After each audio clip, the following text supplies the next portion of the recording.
Story recapped here. Today, I'm going to explain a sci-fi thriller film called Limitless. Spoilers ahead. Watch out and take care. Eddie Mora is an aspiring writer living in New York. For the past several months, he's been living off of a book contract advance and financial support from his girlfriend. The only problem is that he hasn't written a single word of his book. He struggles writing his story, going through a continuous cycle of writing, deleting, and starting over. He spends his afternoons drinking at a bar or wasting away on his couch in a messy apartment. Eddie's fiancée, Lindy, decides to end their relationship as she sees Eddie incapable of straightening out his life. Lindy says she hasn't seen any progress on Eddie's part, and with her career taking a big step forward, she can't afford to be taking care of Eddie all the time. Eddie says he loves her, and he wants to spend the rest of his life with her, but Lindy leaves. While walking home, a man, Vernon, calls out to him. Vernon is Eddie's ex-wife's brother. Eddie had a short-lived marriage with his college sweetheart, Melissa. Eddie remembers Vernon as Melissa's drug-dealing little brother, but Vernon says those days are behind him. Vernon invites Eddie for a drink at a bar and quizzes him, asking for updates about his life. Vernon says Melissa has remarried and has 2 kids of her own now, and Eddie tells him he's trying to write a book and admits he's having a hard time starting it. Vernon sees Eddie having creative problems and offers help. He takes out a small pill and offers it to Eddie. Eddie refuses, saying Vernon is still dealing. Vernon says the drug is legal, already finished with lab tests, approval from the Food and Drug Administration, and will be sold the following year. He has early access to it as he works for the pharmaceutical company that makes it, calling it NZT. Eddie is unconvinced, saying he knows a designer drug when he sees one. Regardless, Eddie is interested, and Vernon says the pill helps unlock formant receptors in the brain, allowing them to use 100% of their brain power. Vernon gets an urgent phone call and tells Eddie he'd love to meet up some other time, handing Eddie his card. Eddie refuses the pill, but Vernon insists, saying a single tablet costs $800. On his way home, Eddie contemplates his life. Thinking he's already at his low point, he takes the NZT, reasoning out that his life couldn't get any worse. He runs into his landlord's wife on his way up, and she cusses him out for being late on his rent. She shouts at Eddie, saying he'll never amount to anything and that he'd soon be homeless. Eddie has lost focus on what the lady is saying as the NZT is taking effect. He feels dizzy, and the drug's effect finally hits. He sees the lady's bag and in it, a book about law. Eddie deducts that the lady dislikes him, but something else must be bothering her. He asks about law school, and the lady is surprised how Eddie knows about her studying law. Eddie recalls seeing the book once several years ago in a dorm room when he was still in college. Okay, dude. Somehow, he now remembers everything he's ever read, seen, and heard in his entire life. Eddie then recommends a different book on the law that would be more appropriate for her assignment and continues advising her about how she could proceed with her assignment. The lady is impressed, even attracted. Wait, is it toes? Someone says toes. Guys. No? Eddie's sudden mastery of law in court. She invites her in, he helps with her assignment, and they eventually have intercourse. Eddie is perplexed as to how he suddenly has all of this knowledge. He realizes that he always had this knowledge, just in a random mess in his head. The NZT must have helped his brain rearrange and analyze the pieces of information. Okay, yeah. Guys, I don't want to start the video too much, chat. Guys, this feels like this was written by somebody who took Adderall for the first time and it kicked way too hard. The NZT must have helped his brain rearrange and analyze the pieces of information he has in his head and turned them into a congruent and organized thought that he now has complete access to. Every documentary, every magazine article, every movie, every commercial, anything he's ever read and seen has now been turned into an accessible stream of information. He heads back to his dirty apartment and starts cleaning. Holy shit. He starts writing and ends up with a 90-page preliminary manuscript. The NZT not only gave him superior knowledge but also gave him a boost in motivation. The following day, he feels the NZT's effects had worn off. He takes his manuscript to his editor. The editor is doubtful but reads it anyway. When Eddie reaches home, he receives voice messages from his editor praising him. Eddie then decides he'd need more NZT and heads to Vernon's apartment. Eddie shows up at Vernon's apartment, and Vernon immediately knows what Eddie wants. Eddie sees Vernon has bruises and scratches on his face and asks him what happened, but Vernon avoids answering. Vernon then reveals that he lied about the NZT being legal and approved by the FDA regardless. Eddie still wants more. Vernon asks Eddie to head out to do some chores, and Eddie complies, thinking he'd do what's necessary to get more NZT. He arrives back at the apartment and sees the door busted open. He sees Vernon's apartment had been ransacked and Vernon on the couch with a bullet hole on his head. Eddie calls the police but realizes he needs to find Vernon's NZT stash before the cops arrive. He finds a pack of NZT along with Vernon's list of clients and cash. At the police station, Eddie is interviewed and gets a phone call from Melissa. The police then tell Eddie they'll stay in contact. At home, Eddie takes another pill and his creative juices start flowing. Fuck yeah. With Vernon's cash, Eddie gets a haircut and new clothes. He starts getting in shape and even finishes his book in 4 days. He learns to play the piano in 3 days and notices he can learn any language by listening to it. Eddie becomes outgoing, meeting new people and impressing everyone with his mastery of almost any field. He becomes daring, his shyness gone, and he feels like he could achieve anything he ever wanted. Eddie gets a realization and suddenly knows what he needs to do. He'd delve into the world of stock trading. He meets Kevin, a broker working in Wall Street, and he becomes Eddie's entry point into the world of stocks. Eddie starts reading books on stock trading and monitors the stock market for movement. With NZT, he grew Vernon's remaining $800 to $2,000 in a day. The next day, it reaches $7,500. Eddie needs more capital for more growth and decides to seek help from a loan shark, Gennady. Gennady decides to give Eddie the loan but warns that he must be paid on time, or else something terrible would happen to Eddie. Eddie accepts the risk, confident that he would pay Gennady back in no time. The following day, Eddie heads to Kevin's brokerage firm and starts buying and selling stocks. Within 2 weeks, Eddie increased his brokerage account to over $2 million. Word starts getting around, and soon, Kevin calls him to say that a Wall Street tycoon wants to meet with him. That evening, Eddie has dinner with Lindy, and he tells her all about the good things he's been doing with his life. Seeing Eddie clean up his act, Lindy is proud, and Eddie tells her he just got a sudden wake-up call and decided to get his life together. After dinner, they head back to Lindy's place and make love. Over the next couple of days, the couple rediscovers their love, and soon, Lindy tells Eddie that she wants to be together with him again. As they talk about restarting their relationship, Eddie spots a man eyeing him from a distance. Later that night, Eddie stares out the window, looking to see if he'd spot the man but sees nothing. Lindy is in bed asking him to join her, but Eddie stumbles, and he's transported to the hallway in an instant. Eddie has no recollection of how he got out of his apartment, but Lindy sees him and asks him to go inside for a meal. The following day, Kevin joins Eddie for their meeting with the Wall Street giant. Kevin is nervous, but Eddie assures him that the meeting would be fine. Carl Van Loon, a Wall Street icon, arrives, and they start talking. Carl's companion is suspicious of Eddie and how he climbed up the ladder so fast, thinking it's a con, but Eddie talks his way through his questioning and impresses Carl. On a car ride home, Carl hands Eddie a stack of papers about the companies he owns and asks Eddie to take a look and to analyze a pattern and asks him what a good move would be. Eddie takes a thorough look and realizes that Carl must be planning a massive merger with a competing company. Carl is impressed even further, noticing how nobody could have figured that out in such short of a time. Carl gives Eddie a chance to restructure the deals between the companies and asks Eddie to meet him the following day. Eddie takes the challenge and exits Carl's limousine but decides he doesn't want to go home.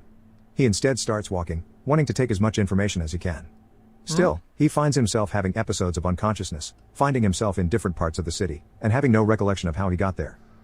He stumbles into several parties, into different clubs, meeting different women, and eventually ending up in a hotel room with a model where they have intercourse. Unbeknownst to Eddie, the strange man he had seen earlier is following him. This is like when you're on the phone, you're on a phone, and you're talking about something, and it's the same thing, you're kind of like teleporting. After leaving the hotel, Eddie heads to the subway, where he runs into a group of thugs and gets into a fight.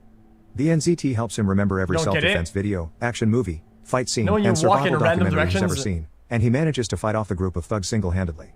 He starts running afterward and finds himself atop the Brooklyn Bridge by dawn with no recollection of what happened to him in the past 18 hours. He heads home and gets to bed but is awakened by his alarm, reminding him about the meeting with Carl. Afraid that he might run into another episode of amnesia, Eddie decides not to take an NZT pill.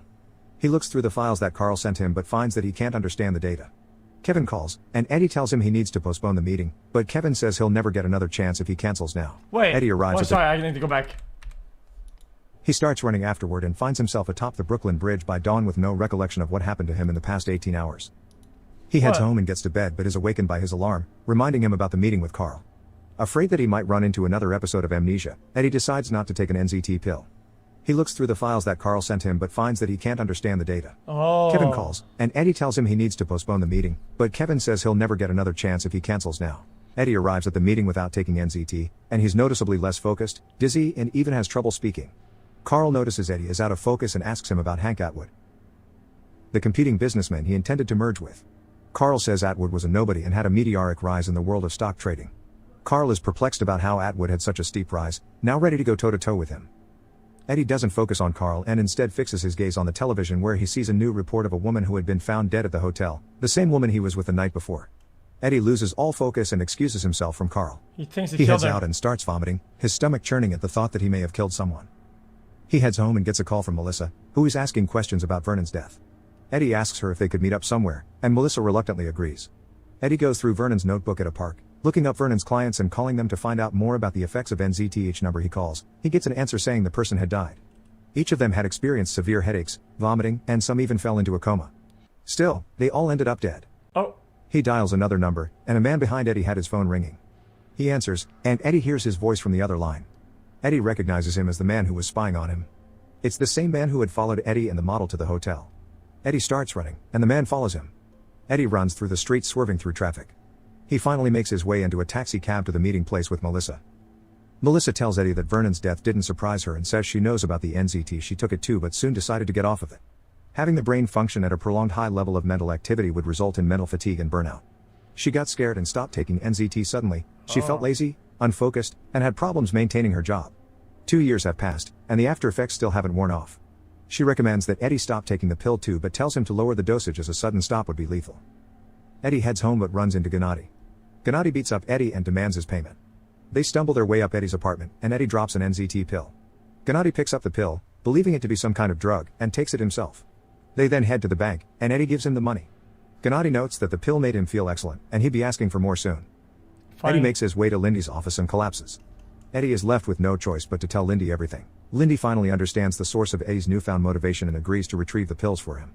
She heads home, takes the rest of the drugs, and heads back. On her way back, she sees the man following him. She runs into the city park and asks 2 men to help her, but the pursuer stabs both men and continues chasing after Lindy. Lindy hides behind some boulders and calls Eddie.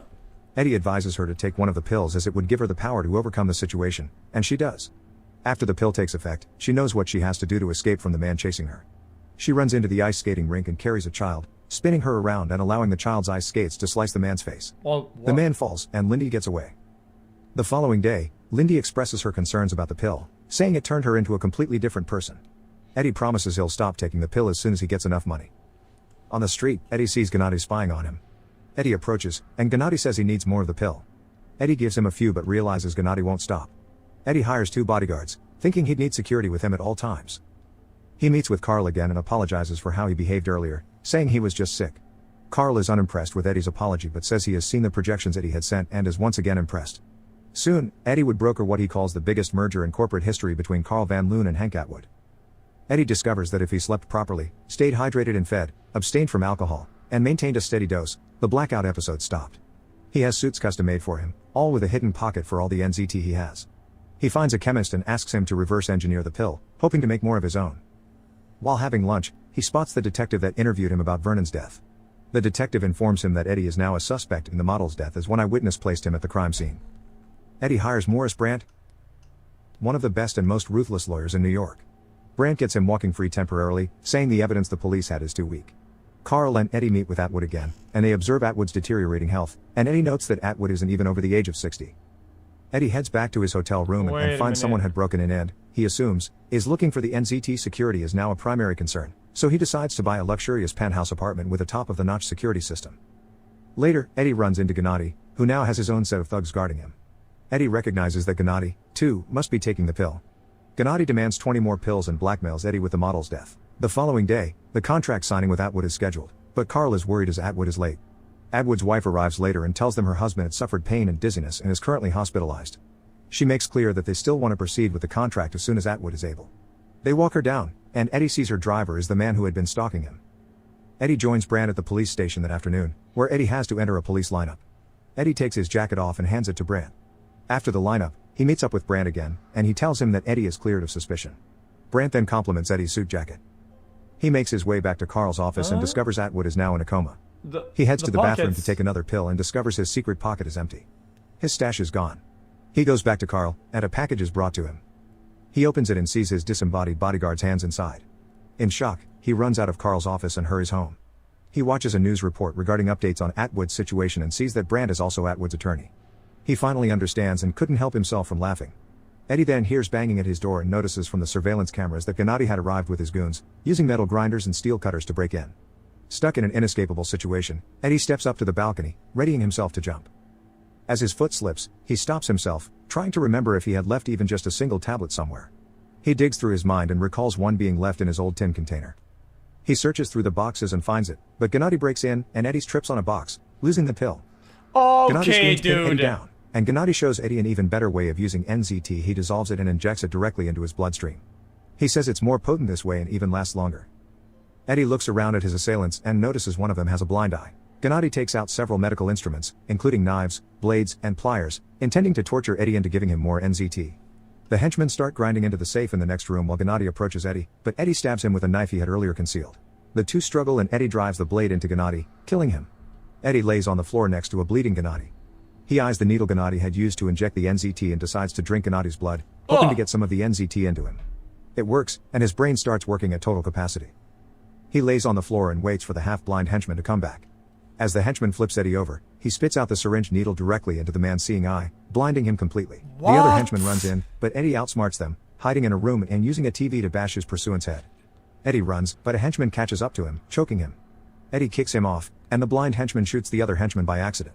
The blind henchman then starts firing his gun, hoping to hit Eddie, but Eddie manages to disable him by pushing the man into a window using a piano. At the hospital, Hank Atwood dies. Eddie appears at the hospital and sits next to the driver. He wonders how Atwood died even though they successfully got the NZT pills for him. The driver then helps Eddie find Brandt, finding out that Brandt had kept the pills for himself rather than give them to Atwood. They find the drugs in Brandt's closet. Several years pass, and Eddie is now running for governor. He gets a call that a man representing a large pharmaceutical firm is waiting for him in his office. Eddie is surprised to see that the man is Carl. Carl tells Eddie he left Wall Street a while back and is now in the pharmaceutical industry. Carl reveals that he now knows about NZT, telling Eddie that the company he owns manufactures the drug. Carl offers Eddie a steady supply of NZT in exchange for a few favors he would later ask. Eddie refuses Carl's offer, but Carl warns that the illegal NZT labs have all been shut down, telling Eddie that they alone manufacture the NZT now. Eddie then reveals that he doesn't take NZT anymore. He had the drug tweaked and edited a while back, removing the side effects. He slowly took less and less NZT until he no longer depended on it, but the effects of the drug remained permanent on him. The modified NZT had permanently altered his brain patterns, and now, Eddie's brain is fully unlocked even off the drug. Eddie shows this by predicting a van would hit a car because the driver is distracted. Carl looks over, and it happens. Eddie then places his hand on Carl's chest, saying he detects several problems with Carl's heart. Carl warns Eddie that he would be a brutal enemy, but Eddie is not threatened, saying he'd always be 50 steps ahead of him. Subscribe to watch more videos like this. Turn on notifications. And leave a like, it really helps the channel out. And then what? Thank you for watching.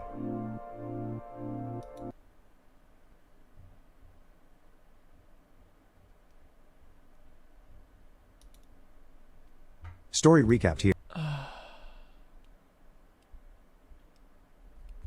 The moral story is what? Is to take drugs? Just take the good ones. I think the moral of the story is. Guys, I zoned out. I forgot I was streaming. I'm not kidding. I happened twice during the movie.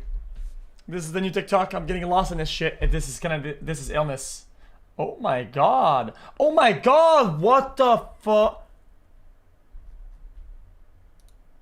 Hey!